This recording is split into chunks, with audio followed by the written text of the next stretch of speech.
Hot take, Photoshop's worst filter is halftone. It hasn't been updated since the 90s. It's also useless. That's why I just built the halftone filter that Adobe should have been working on the past 30 years. And the best part, the plugin fits directly into your workspace and your Photoshop workflow. No, that's not the best part. The best part is that you can change the angle, size, color mode, blending, brightness, and more, all in real time. This is the newest version of DitherTONE Pro. Let's check out how you can use it to turn any design into perfectly color separated halftones. What's going on, y'all? My name is Duran with DuranSupply.com, here to help you design smarter, not harder. After many sleepless nights, I have completely rebuilt the Halftone Engine in DitherTONE Pro. It'll take any image, any design, and color separate it into a custom palette of live editable halftones inside of Photoshop, where you can change the dot size, angle, color depth, color count, and more. Again, directly in Photoshop in real time. For merch designers, this is the workflow. It's the thing that Photoshop never really gave us, but that we've been hacking away at together for years, all centralized into one panel and one click. Open Photoshop, load your artwork, open the plugin, and click render. We'll change the mode to color grade and the algorithm to halftone. That took about 5 seconds. It's built to create live interlocking halftones that rebuild with every change you make. Whether editing brightness, color grade, or size, it's modular all the way down. Every ink in your palette is editable, swappable, and even removable, so you have full control over the halftone separations. Just set the desired amount of colors you want to use. With screen print, obviously, every color counts, so you typically want to bring this down as much as you can while staying faithful to the original artwork. But even coming way down in the color count can output a nice pop art aesthetic. From here, you can edit the palette directly, and it all renders into spot color separated swatch layers. There's nothing else in Photoshop that does this with this much control. It's insane. So if you make merch, posters, or even just want that print aesthetic, this is the workflow that you've been waiting on. Make sure you stick to the end because I'll be dropping a discount code for you. Now, if you're familiar, color halftones aren't new to this plugin. They've been here for months.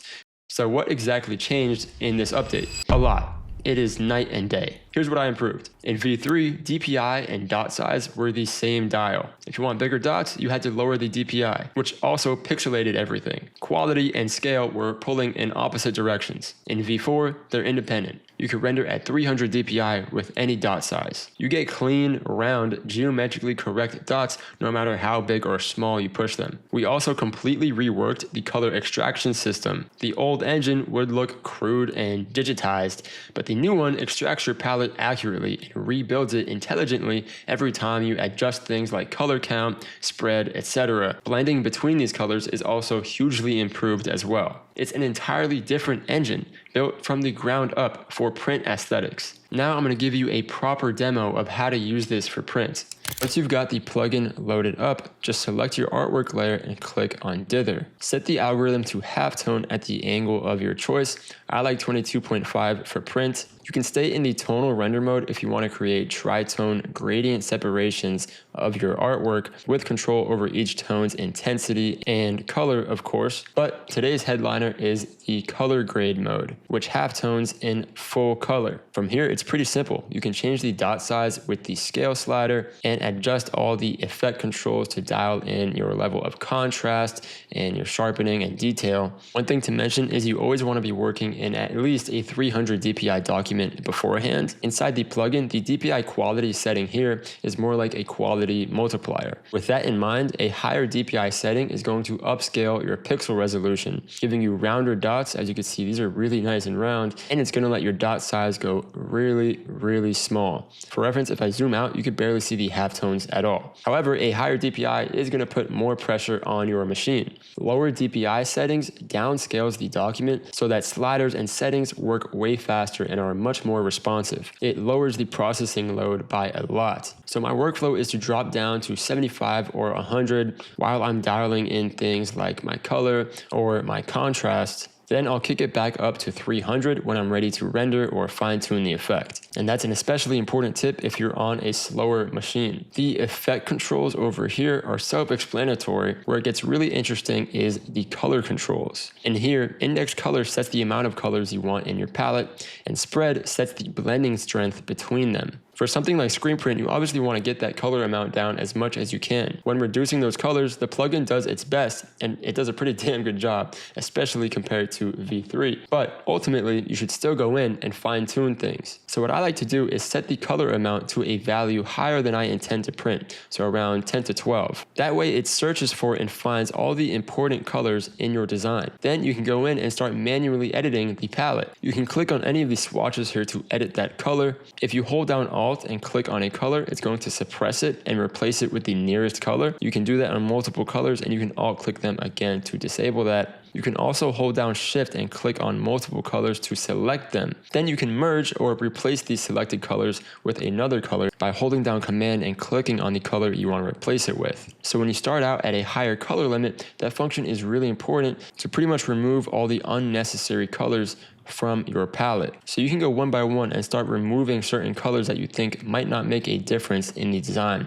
So as I'm disabling these, if I see that it's really not changing much within the artwork, I just keep it disabled. And eventually you're going to find a color where it becomes more of a stylistic choice of whether you want to take it away or not. So something like this light gray over here, if I disable that, we just get a higher contrast look on Willy over here, which might be something you're okay with. It might be something you're not. Maybe I want to take away the extra skin tone here to really get those colors down. I'll even disable the white color here so that it merges into the light gray, and then I'll open up that light gray and set it to somewhere in the middle of those two, and that's going to give me both a faded print look, and it's going to get us down another color. And so now we've transformed this full color graphic into just 5 colors. I will note that you should only do these palette modifications after you've already chosen your color settings, because adjusting the color count or the blending is going to reset your palette. By the way, you can also distress your halftones by bringing up this noise slider here, so that's a fun little tip. Now a quick look at grade source and grade bias. This is basically a color filter on your image, and it can help you introduce some analog warmth into your palette. This grade bias is pretty much a color grade.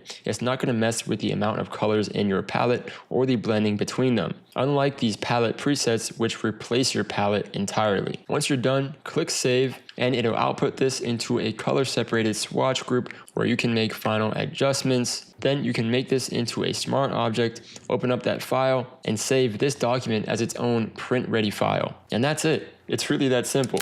That is DitherTONE 4.0. And what I just showed you is something I've been trying to build for like 6 years. And I'm finally at the top of that hill, and I just want to share this with all of you. And I have to mention there's new stuff in this version besides halftones, like this new Xerox Grain algorithm. This deserves its own separate video, which I'll make, but I'm mentioning it now so you can go try it out. This is practically my signature style that I've been using for years and years and years. If you follow me, you've seen any of my artwork, you know. So this is something in particular that I'm extremely happy to have streamlined the workflow and have it integrated into my plugin. It's extremely powerful. Go try it out. I also added new kinds of modulation algorithms. These are a little more physically accurate to how CRT TVs actually work. It's really cool, especially in the RGB color space in grade mode. And finally, I threw in some Mosaic Halftone algorithms, which I love for that cyber aesthetic. And if you're unfamiliar with the plugin, you should know that this also has like 50 other dithering algorithms for you to toy around with. But that's enough yapping from me. Like I promised, you can use the discount code YouTube15 for 15% off of your order at checkout.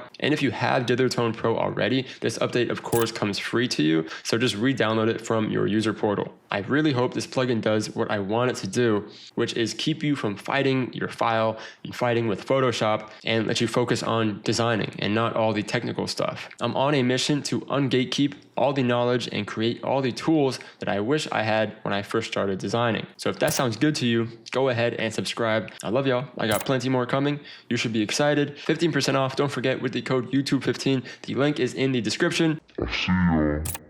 Peace out. Oh, you almost forgot. Subscribe, please. All right, peace out.